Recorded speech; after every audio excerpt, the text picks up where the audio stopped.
get us started, please welcome the Pensions Minister, Torsten Bell. Thank you very much. Great to see you all. My main message to you today, I'm mainly going to talk about some reflections on the DC side, on the reform side, but is that governments are like people in one sense, which is if they're not careful, they can not think too much about pensions until it's too late.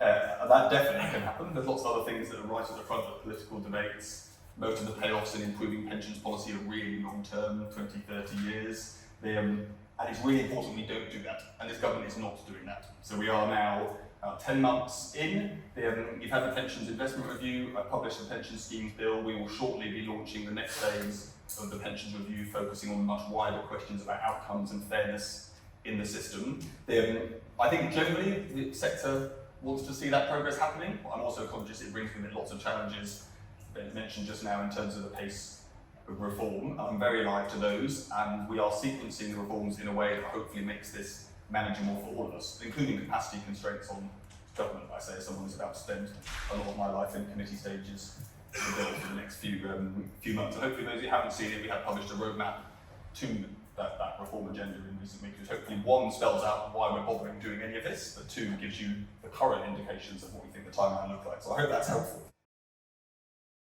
So let's do some thoughts. I thought I'd just cover briefly three kind of broad issues. It's nice to start with some things to celebrate because life's grim enough. And then just headline thoughts on accumulation and on decumulation. I think we are heading in this direction, but if I'm honest, in the sector there's been too much focus on the first of those and not enough on the second for, I would say, broadly the last 20 years. So I think as we are moving towards a different world where people's declining incomes are different, often relying on defined contribution pots, we obviously need to get serious about the decumulation phase for that. I know TPT is.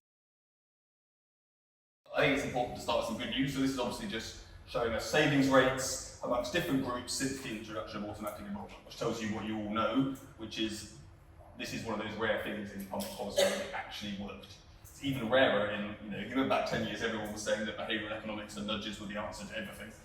Turns out they're not.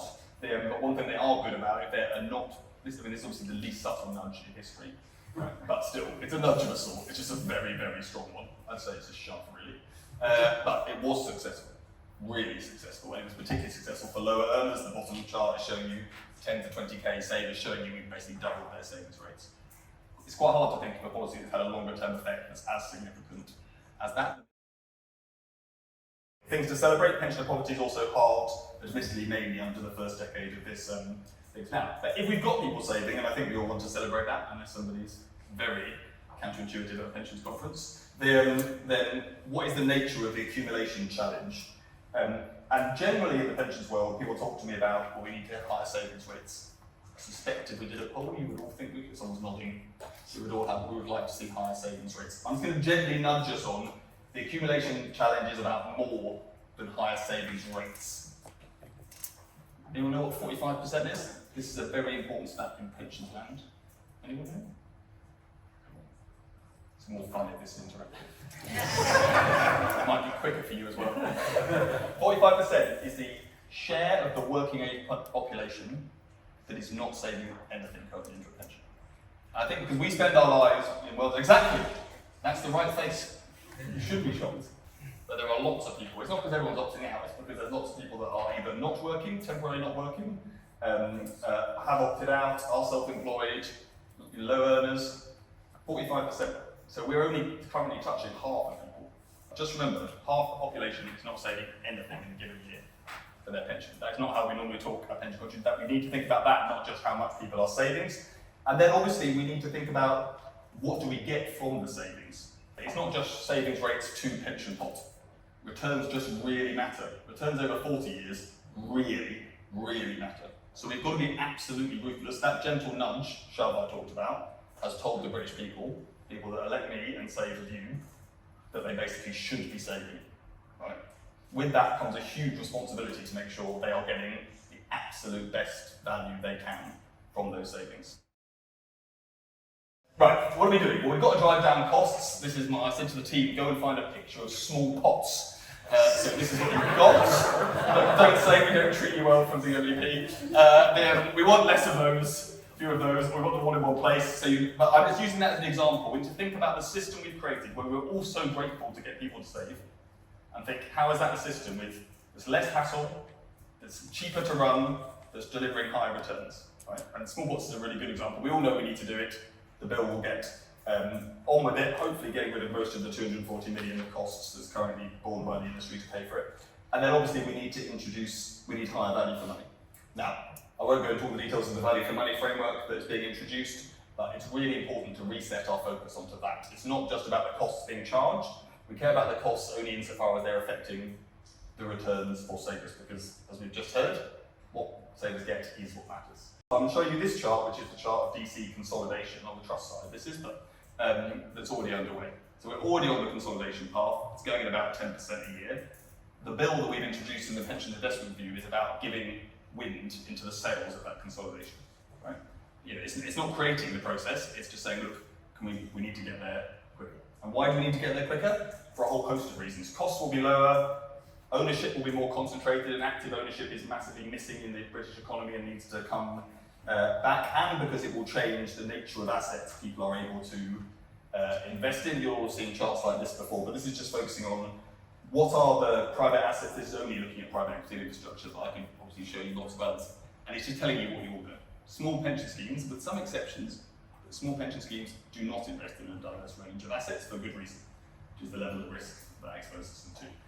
And this is telling you what you know. The local government pension scheme, the second bar, is large and is investing in a wider range of assets, but even if you look just within the LGPS, you will see the largest pools investing much more in private assets than the smaller pools or authorities that are doing it on their own back. Now, what's the benefit for savers? Diversification. On average, higher returns. I'm not making any magic claims, but on average, higher returns over time, risk adjusted, that in the long term make a difference. But it also, obviously, for any of that to be able to happen, people need a pipeline of things to invest in. So I'm just trying to explain a bit about how this all fits together with the wider government agenda. Okay? Because if you say, what's the government's economic strategy overall, it's one thing, which is to raise the country's investment levels. Right? We've got to be a country that invests in our future, doesn't just keep living off its past. That's what we've been doing. London's sewer system, with the exception of the new one being built just underneath the Thames there, is basically over 100 years old. The house I live in is over 100 years old. Right? That is a country living off its past, literally. Running down a capital stock until the absolute things start to absolutely break. We can't carry on doing that anymore. That is what we're turning around. That is the overall objective we are setting. Now, a few words on accumulation. Because lots of things in life are complicated. For those of you that are young, this is a train ticket. Now, lots of things are complicated. You can't get rid of complexity in life, totally. But different complex things are very different in how the experience. Does anyone try buying the cheapest ticket at a railway station? It is a joke. You're basically like guessing about which button to press on a stupid machine, and hopefully you're using Trainline probably. But in the olden days, there was just a nightmare. There were so many train tickets on offer. It was a very bad example of complexity, right? But things can be complex and actually vaguely work. So an iPhone is very complicated. You want to know how an iPhone works? I haven't got a clue. It definitely does work, and it's moderately pleasant to use. It does obviously heavily damage your mental health in the long run, but that's a separate thing. Day to day, it's like very easy. Its complexity is not a problem. That is how we need to think about pensions. It is complex. You're not going to get rid of the complexity. Everybody here should be worrying about the complexity. Do we need the punters to be dealing with every single aspect of the complexity? Do we need people to be taking really big, high-stakes decisions at 66 or 67 that are one-shot games where they can easily make a large mistake that's irreversible at the moment with very little advice? I don't think so. That is not a system that's built for those people in mind. The other thing our system is doing is asking people just to bear too much risk. And risk really matters. Levels of outcome, average levels of outcomes matter a lot. But risk really matters, in particular in the pensions world. This is showing you a chart you've already seen of longevity, life expectancy from 66. And it's just telling you the obvious, which is there's quite a wide range. You probably knew that from having met people over 66. Yeah? There's a wide range. 10% of people of men who are 66 today are expected to get to 96, 10%. If you're trying to manage that level of individual longevity risk on your own, you basically can't. you definitely can't manage it well. You will either oversave or underconsume at the end. Like one of those two things is going to happen. And we've literally built a system at the moment that is doing that to lots of people, which is why you're seeing huge numbers of people just taking all their stuff in cash. CDC is part, it's not the only answer. CDC is part of the answer to that, pooling risk. There are other ways to insure against that risk, but we need to get on with that discussion. Because at the moment, it's fine. Most people with pots are not using those as their only source of income, but they will be in 10 years' time. And we can't be fixing this after a cohort of people have had to cope with that. So I'm glad to see what TPT is doing. I would say on the multi-employer side of CDCs, we'll be bringing in the regulations in the autumn so people can get going. I'm also making sure that the work is being sped up on decumulation only CDC, which obviously, given that lots of people will have built up defined contribution pots elsewhere, I think is really important. There's not much more important in public policy than making sure, particularly lower mid-learners, have a decent retirement. Right? That is a really important promise of what advanced and particularly social democracies have been offering since the beginning of the 20th century. Right? That's one of the big things that got better. Remember, nobody used to have a retirement. You just worked and died, either in a war or in your field. Right? The 20th century, the progress was productivity growth received in higher earnings and the existence of retirement. And we need to hold on to that. We need to deliver what people want, which is a decent retirement. And that's what you're all doing. That is exactly what our reforms are aiming to do. So let's have your nasty questions.